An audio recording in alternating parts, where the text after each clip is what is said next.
তো মুভির শুরুতে দেখা যায় নদীর জলের ভেতরে লুকিয়ে আছে ওই নরখাদক আদিবাসীটা। মানুষটাকে ধরে আদিবাসীগুলো নিজেদের জায়গায় বা আস্থানায় নিয়ে আসে এবং মানুষটার শরীর থেকে কিছুটা মাংস কেটে ওই মানুষটাকে ওই ভয়ঙ্কর জঙ্গলের মধ্যে ছেড়ে দেয় জ্যান্ত। কেন? এই জঙ্গলে যে মানুষেরা ভুল করে ঢুকে পড়ত সে মানুষগুলোকে আটক করে এভাবেই শরীর থেকে কিছুটা মাংস কেটে নিয়ে একটা বিশেষ কারণে তাকে জ্যান্ত ছেড়ে দিত। এই জঙ্গলে ভুল করেও যদি কেউ ঢুকে পড়ে তো বাইরে জীবিত অবস্থায় বেরোনো সম্ভব ছিল না।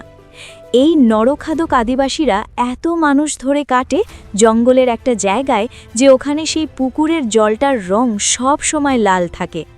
শরীর কেঁপে উঠবে এমন একটা মুভি। অনেক দৃশ্য আছে যেগুলো অমানসিক, তো একটা সেরা সারভাইভাল থ্রিলার মুভি। চলুন ফিরে যাই রোমহর্ষক ভিডিওতে। মুভি শুরু হয়, দেখা যায় দক্ষিণ পূর্ব এশিয়ার এক ভয়ঙ্কর জঙ্গল। সে জঙ্গলে গাছ কাটার জন্য কিছু মানুষ এসেছে। এদের মধ্যে এই লোকটি গাছ কাটার গাড়ির ভেতরে বসেছিল। হঠাৎ তার মনে হলো কেউ যেন জঙ্গলের মধ্য থেকে একদিক থেকে আরেক দিকে ছুটে এল। এরপরই তাদের দলের আরেকজন যখন জঙ্গলের ভেতরের দিকে দাঁড়িয়েছিল, কেউ তাকে কোনো একটা ধারালো কিছু দিয়ে কোপ মেরে সেখান থেকে জঙ্গলের ভেতরে টেনে নেয়। গাড়িতে বসে থাকা লোকটা কি হয়েছে সেটা দেখতে চায় এবং সেখানে গিয়ে দেখতে পায় ওই লোকটার রক্তমাখা হেলমেট, আর তার সাথেই সে পায় ওই লোকটার একটা কাটা আঙুল। এই ভয়ঙ্কর দৃশ্য দেখে প্রচণ্ড ভয় পেয়ে যায় সে। নিজের প্রাণ বাঁচানোর জন্য দৌড়তে থাকে, কিন্তু দুর্ভাগ্যবশত জঙ্গলে পেতে রাখা শিকারের জন্য একটা ফাঁদে তার পা ফেসে যায় এবং সে উল্টো হয়ে গাছের মধ্যে ঝুলে যায়। একটু পরেই সেই জঙ্গলে বসবাসকারী ভয়ঙ্কর আদিবাসীদের মধ্যে একজন, যার মুখে এবং গায়ের রক্তমাখা, দেখলে বোঝাই যায় যেন কোনো সাক্ষাৎ নরখাদক। সেই আদিবাসীটা এই লোকটাকে মেরে ফেলে। দৃশ্য পাল্টায়। দুটো ইয়াং কাপল, এর নাম হলো রিচি আর এর নাম জ্যাসমিন, এবং এনার নাম হলো এজে এবং এনার নাম হলো মায়া, যারা অনেক ছোট থেকে বন্ধু এবং এই জঙ্গলেরই একটা রিসর্টে এসেছে ছুটি কাটাতে। খাবার সময় গল্প করতে করতে তারা পরদিন কায়াকে করে নদী দিয়ে জঙ্গল ঘোরার সিদ্ধান্ত নেয়। কায়াক কি? কায়াক হলো এক ধরনের বিশেষ নৌকা। সাধারণত এই নৌকাগুলো সরু এবং লম্বা হয়। তারা এই জঙ্গলটাকে এক্সপ্লোর করার জন্য একজন গাইডকেও হায়ার করে।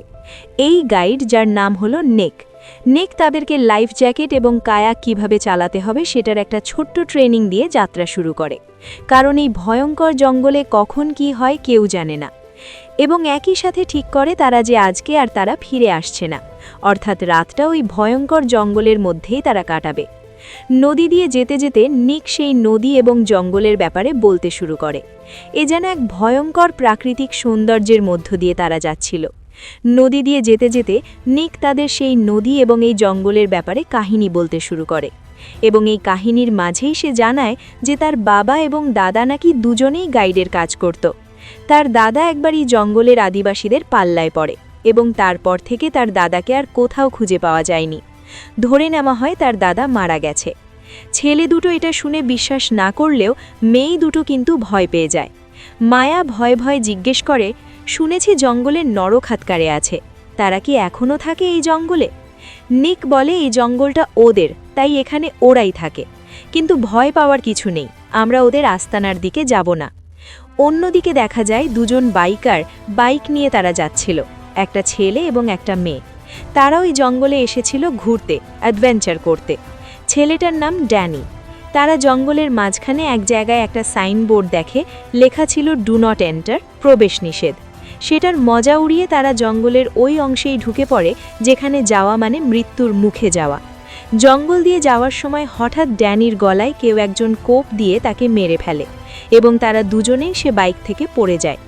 মেয়েটি ড্যানির বাইকের দিকে এগিয়ে তাকে দেখতে গেলে দেখা যায় রক্তের পুকুরের মধ্যে পড়ে থাকা তার দেহ, আর কিছুটা দূরে তার কাটা মাথা পড়ে আছে। মেয়েরা অনেক জোরে চিৎকার করে ওঠে এবং সেখান থেকে দৌড়তে দৌড়তে একটা গুহায় গিয়ে ঢোকে, কিন্তু সে তো আর জানত না এই গুহাটা ওই নরখাদক আদিবাসীদেরই একটা আস্তানা। সেখানে এক কোণায় বসে সে নিজেকে ফোনে রেকর্ড করতে থাকে যে তাদের সাথে কি হয়েছে না হয়েছে। তখনই এক আদিবাসী আসে এবং মেয়েটাকেও মেরে ফেলে। অন্যদিকে রিচি এবং বাকিরা এতক্ষণে জঙ্গলে রাত কাটানোর ব্যবস্থা করেছে। রাতে যখন মায়া নিকের সাথে কথা বলছিল তখন নিক তাকে জঙ্গল কাটতে এসে আদিবাসীদের কবলে পড়ে যাওয়া দুটো লোকের গল্পও বলে এবং একই সাথে জানায় যে এই জঙ্গলের আদিবাসীরা নাকি তাদের শিকারকে সাথে সাথে মেরেও ফেলতে পারে, আবার কখনো কখনো এখানকার নরখাদক আদিবাসীরা তাদেরকে শিকারকে কিছুটা কেটে তাদেরকে বাঁচিয়ে রাখে। এবার এখানে প্রশ্ন হলো, কেন কোনো শিকারকে কিছুটা কেটে তাকে বাঁচিয়ে রাখে? কারণ যেহেতু এই জঙ্গলে কোনো ইলেকট্রিসিটি নেই, থাকার কথাও নয়, এবং স্বাভাবিকভাবেই এই আদিবাসীদের কাছে তো আর কোনো ফ্রিজ বা মাংস জমিয়ে রাখার কোনো ব্যবস্থা নেই, সুতরাং তারা তাদের শিকারকে প্রয়োজন না পড়া পর্যন্ত বাঁচিয়ে রাখে। এবার কিভাবে বাঁচিয়ে রাখে? ধরে নাও কোনো একটা মানুষকে তারা শিকার করে তার গোড়ালির ওপরের অংশটা কেটে দেওয়া হয়, যাতে সে পালানোর চেষ্টা করতে না পারে, এবং যদি পালাতেও যায় খুব সহজেই ভয়ঙ্কর জঙ্গলের মধ্যে তাকে ধরে ফেলা যায়, এবং এরপর ওই মানুষটাকে জঙ্গলের মধ্যে ছেড়ে দেওয়া হয়, এবং এই আদিবাসীদের বাচ্চারা তাকে তাড়া করে। পরিষ্কার ভাষায় বলতে গেলে একটা মানুষকে ধরে তার কিছু অঙ্গপ্রত্যঙ্গ কেটে সেই মানুষটাকে তারা জঙ্গলে ছেড়ে দিয়ে সেই মানুষটার সঙ্গে খেলা খেলে, এক মৃত্যুর খেলা, এবং যখন যখন দরকার সেই মানুষটার দেহ থেকে তারা মাংস কেটে নেয়। রাতের বেলা তারা যখন ঘুমোতে যায় সবাই ঘুমিয়ে যাওয়ার পর এজে আর জ্যাসমিনকে লুকিয়ে কথা বলতে দেখা যায়, এবং তাদের কথোপকথন থেকে বোঝা যায় যে এজে আর জ্যাসমিনের মধ্যে অবৈধ সম্পর্ক রয়েছে। হ্যাঁ, ওই শরীর চর্চা করে আর কি। পরদিন সকালে উঠে রিচিকে কোথাও খুঁজে পাওয়া যায় না, এবং তারই সাথে তারা দেখে যে নিকের কায়াক, যার মধ্যে তাদের সমস্ত জিনিসপত্র ছিল, সেই কায়াকটা সেখানে নেই, অর্থাৎ রিচি কায়াক নিয়ে কোথাও চলে গেছে। আসলে রিচি গতরাতে এজে এবং জ্যাসমিনের কথা শুনে ফেলেছিল, এবং সে সহ্যই করতে পারছিল না যে সে যাকে এতটা ভালোবাসে তার কাছ থেকে দিনের পর দিন এভাবে ধোঁকা পেয়ে যাচ্ছিল। তাই সে সেখান থেকে চলে যায়। তারা রিচিকে খোঁজার উদ্দেশ্যে বের হয়। খুঁজতে খুঁজতে তারা নদীর এমন একটা জায়গায় এসে দাঁড়ায় যেখানে নদীটা দুদিকে ভাগ হয়ে গেছে। নদীটা একদিকে খরস্রোতা, যেদিকে কায়াক নিয়ে যাওয়া সম্ভব নয়, এবং আরেক দিকে নদীটা সেই দিকে যায় যেদিকে সেই নরখাদক আদিবাসীদের আস্তানা। নিক সেদিকে যেতে একেবারেই রাজি নয়, এবং বাকিদের সেই কথাটা সে বোঝানোর চেষ্টা করে। সে বলে, এর থেকে ভালো আমরা এখান থেকে ফিরে যাই এবং ফরেস্ট ডিপার্টমেন্ট বা বন বিভাগকে গিয়ে আমরা সবকিছু খুলে বলবো। তারা রিচিকে খুঁজবে। আমরা শুধু শুধু কেন নিজেদের প্রাণ বাজি রেখে ওই ভয়ঙ্কর আদিবাসীদের আস্তানায় যাব? কিন্তু এই যে বেঁকে বসে, সে বলে, আমরা বোট নিয়ে এদিকেই যাব, কারণ রিচির সঙ্গে এই ভয়ঙ্কর জঙ্গলে যে কোনো কিছু হতে পারে। আমরা ওকে একা ফেলে যাব না। তোমার যদি আমাদের সঙ্গে আসতে হয় তাহলে এসো, আর নয়তো তুমি সাঁতার দিয়ে ফিরে যাও। এই ভয়ঙ্কর জঙ্গলে যেখানে পদে পদে মৃত্যু অপেক্ষা করছে, সেখানে একটা মানুষ সাঁতার দিয়ে লোকালয়ে ফিরে যাওয়ার তো রিস্ক নেবে না। সুতরাং বাধ্য হয়ে নিকো তাদের সঙ্গে সেদিকেই যায়। কিছু দূর গিয়ে তারা রিচির কায়াকটাকে জঙ্গলের ধারে দেখতে পায় এবং রিচিকে খোঁজার জন্য জঙ্গলের ভেতরে প্রবেশ করে, কিন্তু নিক তাদের সঙ্গে যেতে চায় না। সে বলে, যদি তোমরা 1 ঘন্টার মধ্যে ফিরে না আসো তাহলে আমি কায়াকটা নিয়ে চলে যাব। তারা রিচিকে খুঁজতেই জঙ্গলের মধ্য দিয়ে একটা গুহায় পৌঁছায়।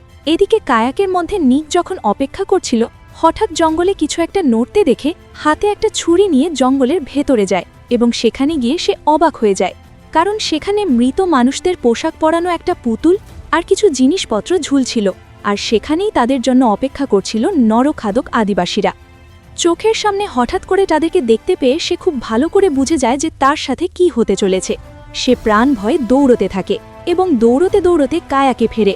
সেই কায়াকটা নিয়ে পালিয়ে যাওয়ার চেষ্টা করে, কিন্তু হঠাৎ সেই নদীর জল থেকে একজন উঠে আসে এবং তার গলা কেটে তাকে মেরে ফেলে। তার রক্তে সেখানকার জল লাল হয়ে ওঠে। এদিকে দেখা যায় এই যে মায়া এবং জ্যাসমিন একটা গুহার ভেতরে ঢুকেছে। সেই গুহার ভেতরে চারদিকটা তন্ন তন্ন করে তারা খুঁজে দেখছিল। হঠাৎ রিচি তাদের সবার সামনে এসে সবাইকে চমকে দেয়, কারণ রিচি সেখানেই ছিল।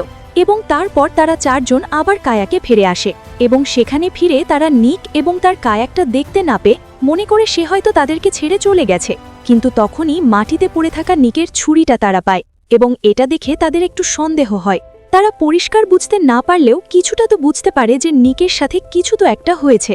এরপর তারাও নিজেদের কায়াক নিয়ে ফেরার পথে নিকের কায়াকটা দেখতে পায়, আর এ যে দেখে যে সেই কায়াকের মধ্যে রক্ত লেগে রয়েছে, তাজা রক্ত। এবার তারা নিককে খোঁজার সিদ্ধান্ত নেয়, এবং নিককে খুঁজতে তারা জঙ্গলের আরেকটু ভেতরে গেলে দেখে একটা পাত্রে গরম জল ফুটছে, আর সেই পাত্রের ভেতরে যেটা ছিল সেটা দেখে তাদের পায়ের নিচের মাটি সরে যায়। কারণ সেই জলে সেদ্ধ হচ্ছিল নিকির কাটা মাথা।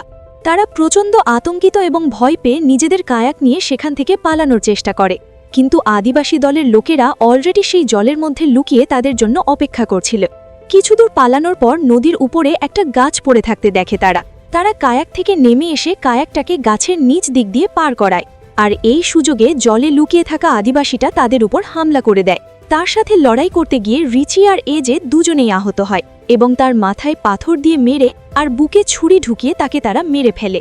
এদিকে বিপদের মধ্যে আরেক বিপদ, ওই কায়াকগুলো এতক্ষণে জলে ভেসে চলে গেছে, সুতরাং তাদেরকে জঙ্গলের ভেতর দিক দিয়ে যাওয়া ছাড়া আর কোনো উপায় নেই, কারণ এই জঙ্গলের নদীও ভয়ানক বিপজ্জনক।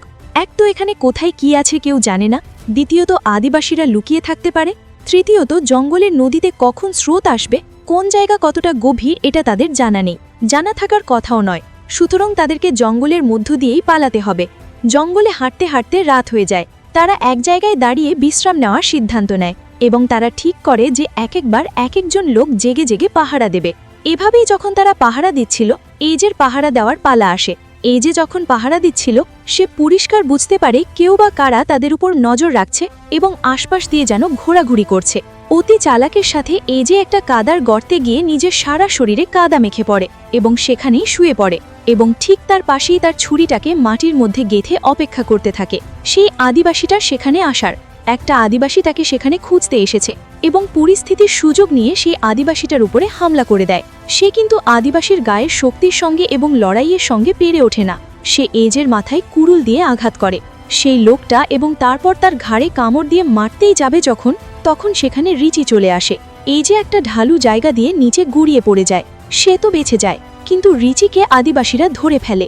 এরপর এজে দেখতে পায় যে আদিবাসী দলের কয়েকজন রিচির হাত পা মুখ বেঁধে এইভাবে তাকে টানতে টানতে নিয়ে যাচ্ছে। তারা এক জায়গায় এসে দাঁড়ায়। এজে কোনো রকমে খুব সাবধানে মাটিতে হামাগুড়ি দিয়ে তার কাছে পৌঁছায়। তাকে দেখে রিচি তাকে বাঁচানোর জন্য ইশারা করতে থাকে, কিন্তু এজে খুব ভালো করে জানে যে একটা আদিবাসীর সঙ্গে সে লড়াই পারেনি। সেখানে এতগুলো আদিবাসীর সঙ্গে লড়াই করে সে জিততে পারবে না, আর না তো রিচিকে বাঁচাতে পারবে। তাই রিচিকে বাঁচানোর পরিবর্তে সে তাকে বলে, আমি কথা দিচ্ছি তোমাকে তো বাঁচাতে পারবো না, কিন্তু মায়া আর জ্যাসমিনকে আমি অবশ্যই বাঁচাবো। এরপর দেখা যায় ওই আদিবাসীগুলো রিচিকে নিয়ে যায় এবং তার গোড়ালি কেটে দেয়। সে প্রচণ্ড অসহ্য ব্যথায় চিৎকার করতে থাকে এবং তারপর সেই আদিবাসীগুলো রিচিকে জঙ্গলের মধ্যে পালাতে বলে এবং তাদের দলের ছোট ছোট ছেলেগুলোকে বলে রিচিকে তাড়া করতে। তারা এভাবেই রিচির পায়ের গোড়ালি কেটে দিয়ে তার মজা নিচ্ছিল এবং কিছুক্ষণ ভাবে তার সঙ্গে এরকম মৃত্যুর খেলা খেলার পর শেষ পর্যন্ত তারা রিচিকে মেরে ফেলে। পরের দিন সকালবেলা জ্যাসমিন রিচির কথা জিজ্ঞেস করে এজেকে, রিচি কথায়? এজে জানায় যে রিচি নাকি জিপের খোঁজ করতে গেছে। সে জ্যাসমিনকে সত্যি কথাটা বলে না, কারণ হয়তো জ্যাসমিনকে রিচুরির মৃত্যুর কথা বললে জ্যাসমিন সহ্য করতে পারবে না এবং কিছুক্ষণ পর তারা আবার সেই ঘন জঙ্গলের ভেতর দিক দিয়ে পালাতে থাকে। এই যে সেখানে আদিবাসীদের দ্বারা পেতে রাখা একটা ফাঁদের মধ্যে পড়ে যায়। মাটিতে গর্ত করে আদিবাসীরা ধারালো একটা গাছের ডাল লাগিয়ে একটা ফাঁদ পেতে রেখেছিল, আর সেই গাছের ডালটা জ্যাসমিনের বুকে ঢুকে যায়। সে প্রচণ্ড ব্যথায় কাঁদতে থাকে। মায়া আর এজে কোনো রকমে সেখান থেকে তাকে তোলে এবং তারা আবার পালাতে থাকে। তারা পালাতে পালাতে নদীতে পৌঁছায়। নদীর রাস্তা দিয়ে এগিয়ে তারা একটা কায়াক খুঁজে পায় এবং সেই কায়াকের সাহায্যে তারা আরও কিছুটা দূরে পৌঁছে যায়। কিন্তু আদিবাসী এলাকা থেকে তারা বেরোতে পারে না, কারণ জঙ্গলটা ওদের এবং এই জঙ্গলের কোনায় কোনায় ওরা ছড়িয়ে আছে। তাদের উপর আবার এক আদিবাসী এসে হামলা করে এবং এজেকে আহত করে সেই মেয়ে দুজনের দিকে অগ্রসর হয়। কিন্তু তাদেরকে কিছু করার আগেই এজে সেখানে চলে আসে এবং লড়াই করে সে আদিবাসীটার মাথা কেটে শরীর থেকে আলাদা করে দেয়। এজে যেন তার সঙ্গীদের মৃত্যুর বদলা নিল এভাবে। কিন্তু এজে এখানেই থেমে থাকে না, তার শরীর আর মনের মধ্যে বদলার আগুন ফুটছে। সেই সমস্ত নরখাদক আদিবাসীদের পুরো গোষ্ঠীটাকে খতম করার জন্য সিদ্ধান্ত নেয় এবং একই সাথে সে দেখতে পায় অনেক আদিবাসী এদিকে আসছে তাদের সঙ্গীর বদলা নেওয়ার জন্য। এই যে খুব পরিষ্কারভাবে বুঝতে পারে যে তারা তিনজন এখান থেকে বেঁচে ফিরতে পারবে না। একটাই রাস্তা আছে। কি রাস্তা? এই যে এই আদিবাসীদের উদ্দেশ্যে বদলা নেবে এবং আদিবাসীদের সঙ্গে মারপিটে ব্যস্ত থাকবে, যাতে অন্তত এই দুজন মেয়ে পালাতে পারে। সেই সময় এই যে সেই আদিবাসীদের সঙ্গে লড়াই করার জন্য অগ্রসর হয়, কিন্তু আদিবাসীরা সবাই মিলে এজেকে শেষ পর্যন্ত মেরে ফেলে এবং শেষ পর্যন্ত দেখা যায় ওই মেয়ে দুজন নদী বরাবর এগিয়ে একটা খাড়াই চড়ে উপরে পৌঁছায় এবং ফরেস্ট ডিপার্টমেন্টের জিপ তাদেরকে খুঁজে পায়। ভয়ানক মৃত্যু আর নরখাদক আদিবাসীদের কাছ থেকে শেষ পর্যন্ত এই মেয়ে দুটো শুধুমাত্র বেঁচে ফেরে। তো এই ছিল আজকের ভিডিও। ভিডিও কেমন লাগলো কমেন্টে অবশ্যই লিখে জানাবে। ভিডিওটা ভালো লেগে থাকলে শুধুমাত্র একটা লাইক করে দিও আর সাথে সাবস্ক্রাইবও করে দিও। দেখা হচ্ছে পরের ভিডিওতে।